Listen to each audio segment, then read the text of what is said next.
yang diperbolehkan, bahkan tidur yang dianjurkan. Ini kita kalau pagi-pagi jam 7 sampai kurang lebih matahari naik 1 tombak, janganlah kita tidur. Walaupun ngantuk banget, emang ngantuk. Ya, kita dilarang untuk tidur. Kalau kata orang dulu mah rezeki kita diapain? Patok ayam gitu.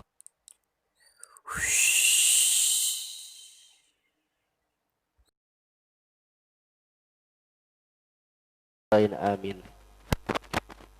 Faslun a'zaru sholati isnani. Ini suatu pasal uzur dalam sholat itu ada 2. Pembahasan kita pada malam hari ini mengenai tentang uzur. Uzur ini merupakan kalimat bahasa Arab yang mana kalimat uzur tersebut memiliki sebuah arti kita diperbolehkan meninggalkan sholat karena ada 2 hal. Karena ada 2 faktor. Kita boleh atau dimasuk dalam kategori uzur. Apa itu? Yang pertama an-naumu. Yang pertama adalah tidur. Jadi kalau kita tidur, ini diperbolehkan untuk meninggalkan sholat. Dengan catatan, tidurnya ini bukan tidur yang disengaja. Ya, ini mah kebanyakan kita tidur mulu. Malam-malam kita begadang nonton bola sampai jam 2, jam 3, subuhnya kelewat. Itu mah bukannya uzur sholat. Begadang, ngobrol yang manfaatnya kurang, walaupun ada manfaatnya, yang manfaatnya kurang, akhirnya subuh kita ketinggalan. Bukan hanya subuh, zohor, asar, kadang-kadang maghrib nih, yang memang jarang, yang pada bekerja belum pulang, yang pada kemacetan, sore baru pulang capek ketiduran, ya. Tapi kalau misalnya tidurnya secara normal, secara alami, maka itu termasuk uzur dalam sholat.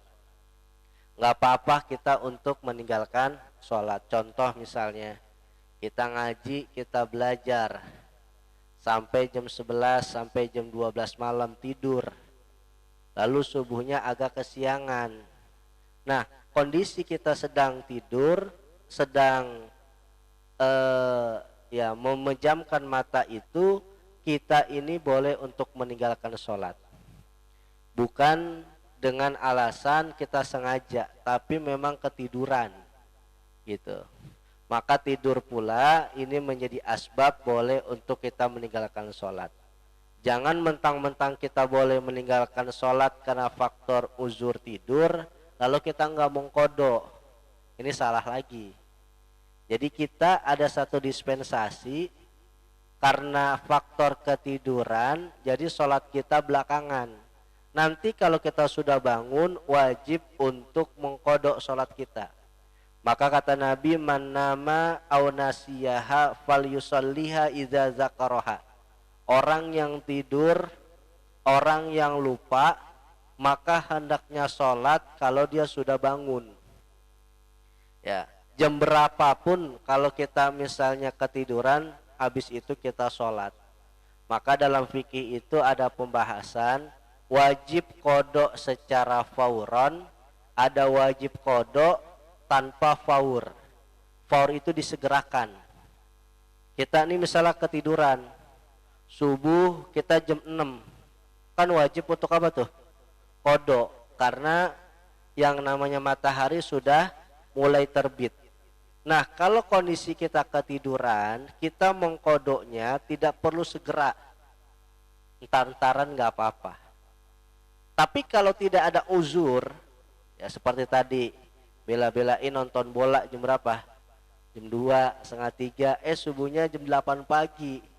Ya, karena faktornya tadi lalai, dia mementingkan dari urusan pribadinya, maka ketika bangun wajib untuk segera mengqadha sholat subuhnya. Tapi kalau faktor kita kecapean, tidur, lalu kondisi kita bangun nih jam setengah 6, jam 6, Nah ini kata ulama tidak wajib untuk segera. Tapi yang wajib tetap harus untuk mengqadha sholat kita. Di sini ada beberapa tidur, ya. Tidur yang diperbolehkan, bahkan tidur yang dianjurkan.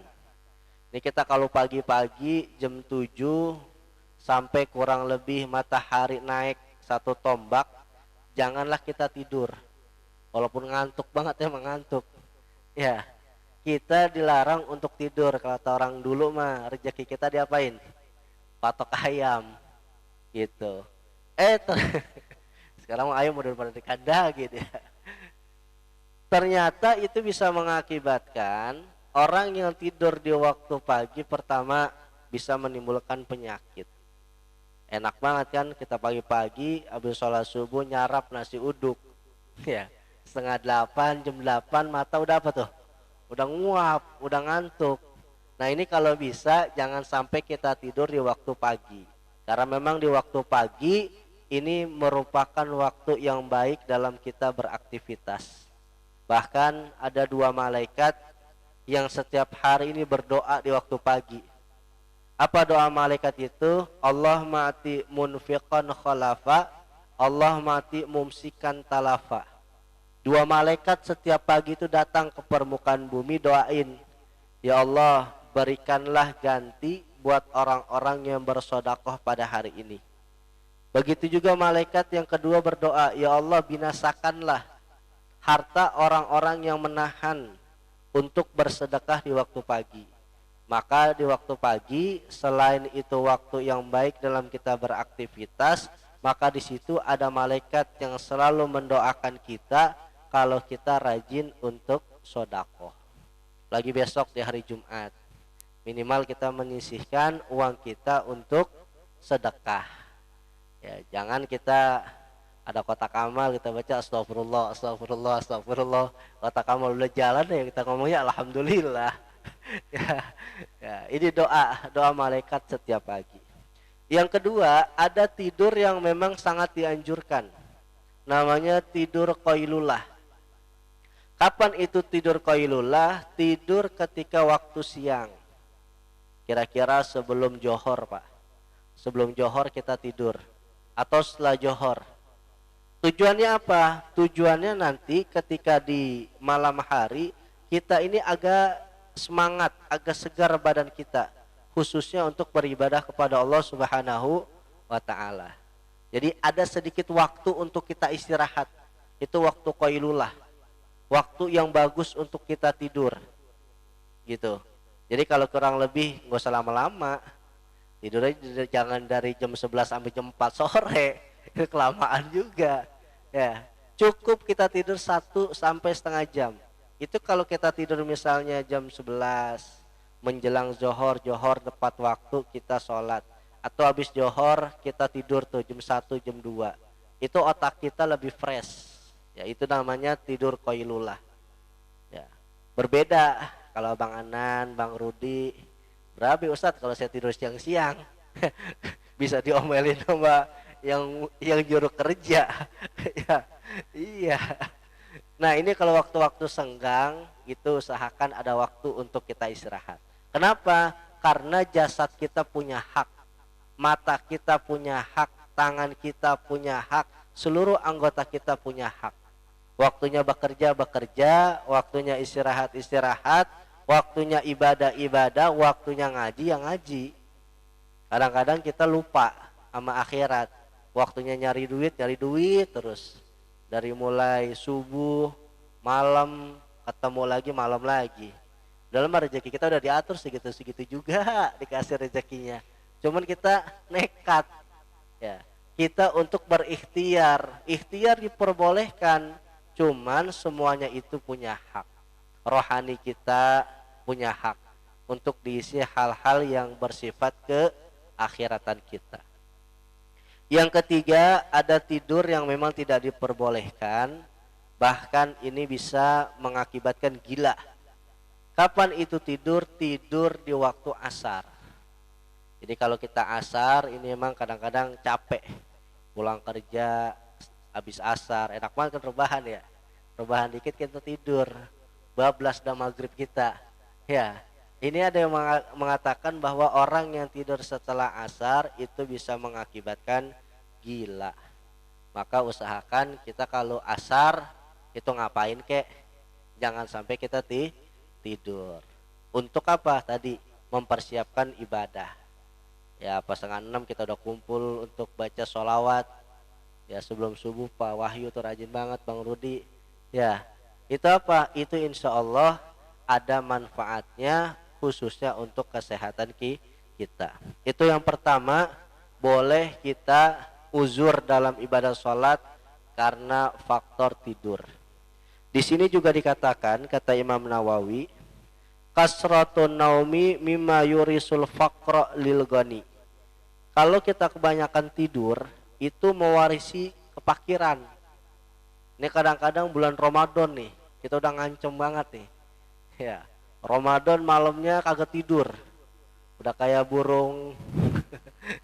Ya, malam kita jadiin siang, siang kita jadiin malam. Mentang-mentang puasa, ini bulan Ramadan kagak tidur, Pak. Sampai kapan tuh? Sampai sahur. Habis subuh aja ngancem. Habis subuh bangun-bangun maghrib. Kadang-kadang lupa, besoknya lagi dia bangun. Ya bagus sih dia. Iya, sampai 2 hari 2 malam dia tidur, masya Allah. Maka kata Imam Nawawi di sini, orang yang banyak tidur itu mewarisi kefakiran. Jangan sampai ya. Kalau kita hitung-hitung Pak, jatah kita antara tidur dengan melek ini kebaikan tidur. Taruhlah 24 jam kita aktivitas. Tidur kita misalnya dari jam 11 ya. Kurang lebih kita waktu tidur kan yang maksimal itu 7 sampai 8 jam. Belum lagi nanti istirahat dan lain sebagainya. Kalau kita tidak bisa memanajemen waktu, maka yang ada dalam hidup kita tidur mulu. Gitu. Maka di sini kata Imam Nawawi, tidur itu temannya mati. Ya, tidur itu temannya mati. Jangan sampai kita kelamaan tidur, lama-lama kagak napas. Ya. Iya tuh si Anan tuh. Orang kalau kagak napas 2 jam, yang jauh juga pada dekat. Ya Nan ya. Iya, 2 jam kagak napas. Saudara yang jauh juga pada apa? Pada ke rumah, kagak pada apa tuh? Diundang juga enggak gitu. Yang kedua adalah anisyan, lupa. Nah, ini kalau kita lupa dalam sholat ini uzur. Jadi kita karena sibuk dengan dunia, sibuk dengan aktivitas kita, lupa. Tadi saya udah sholat asar apa belum ya? Udah sholat maghrib apa belum ya? Karena faktor lupa tidak disengaja, maka boleh kita mentahirkan sholat. Tapi jangan lupa dibuat-buat. Ya, jangan sampai wah biarin aja dah, ntar aja. Ini mah lupa dibuat-buat gitu. Maka 2 hal ini boleh kita untuk menunda sholat. Selebihnya enggak. Orang dalam kondisi sakit apapun wajib untuk sholat. Orang sedang ada malas dalam dirinya tetap wajib sholat. Selebihnya dari 2 hal ini, tidur dan nisyan, tidur dan lupa, ini yang disebut sebagai uzur dalam kita meninggalkan sholat. Selebihnya kita wajib untuk melakukan ibadah sholat.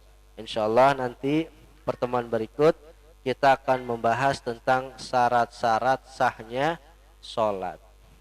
Sampai sini ada pertanyaan?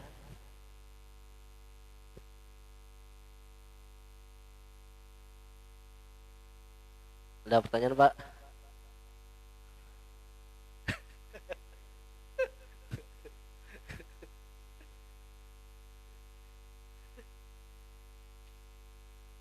Ya kalau nggak ada, sebelum kita baca Fatihah, ada undangan dari jamaah kita. Insya Allah malam minggu besok, saudara kita Herman Maulana atau Bang Jem, insya Allah